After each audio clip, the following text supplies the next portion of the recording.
हरे भरे जंगल के एक कोने में एक सुंदर फूलों से भरी वादी थी।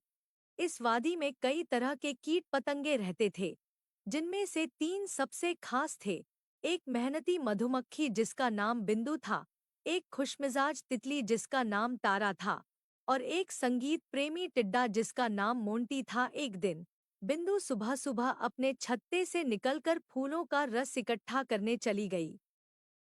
तारा अपने रंग-बिरंगे पंख फैलाकर फूलों पर मंडरा रही थी, और मोंटी एक पत्ते पर बैठा अपनी सुरीली आवाज में गाना गा रहा था। तीनों की मुलाकात एक बड़े गुलाब के फूल के पास हुई। बिंदु ने तारा और मोंटी को देखा और कहा, तारा, मोंटी, क्यों न आज हम तीनों मिलकर कुछ नया करें? मैंने सुना है कि इस वादी के पार एक रहस्यमय बगीचा है, जहाँ के फूल बहुत ही अनोखे और मीठे होते हैं। तारा ने अपने पंख फड़फड़ाते हुए कहा, वाह, यह तो मजेदार होगा, चलो चलते हैं। मोंटी ने भी उत्साहित होकर कहा, मेरा गाना उस बगीचे में और भी सुरीला लगेगा, चलो चलते हैं। तीनों ने मिलकर उस बगीचे की ओर उड़ान भरी। रास्ते में उन्हें कई तरह की बाधाओं का सामना करना पड़ा।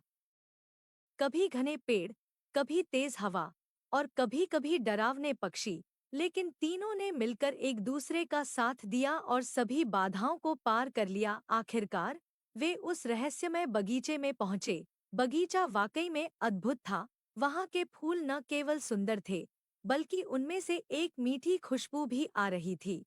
बिंदु ने तुरंत फूलों का रस इकट्ठा करना शुरू किया।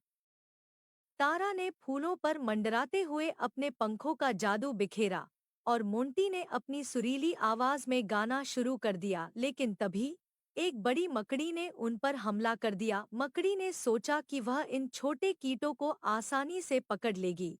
बिंदु, तारा और मोंटी घबरा गए, लेकिन उन्होंने हार नहीं मानी। बिंदु ने अपने छोटे पंखों से मकड़ी पर वार किया।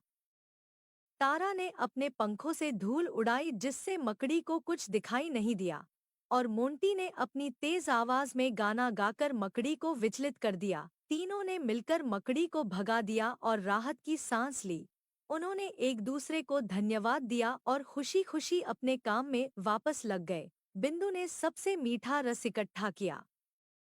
तारा ने अपने पंखों से फूलों का पराग फैलाया, और मोंटी ने अपनी सुरीली आवाज से पूरे बगीचे को मंत्रमुग्ध कर दिया। शाम होने पर तीनों वापस अपने घर लौटे।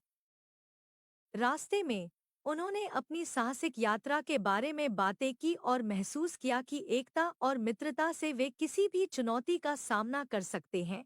बिंदु, तारा और मोंटी ने अपनी इस यात्रा से न केवल अनोखा अनुभव प्राप्त किया, बल्कि एक दूसरे के प्रति सम्मान और प्यार भी बढ़ाया। इस प्रकार तीनों मित्रों ने यह साबित किया कि जब हम मिलकर काम करते हैं, तो कोई भी मुश्किल हमें रोक नहीं सकती। उनकी दोस्ती और साहस की यह कहानी जंगल के हर कोने में गूंजने लगी, और वे सबके लिए प्रेरणा बन गए।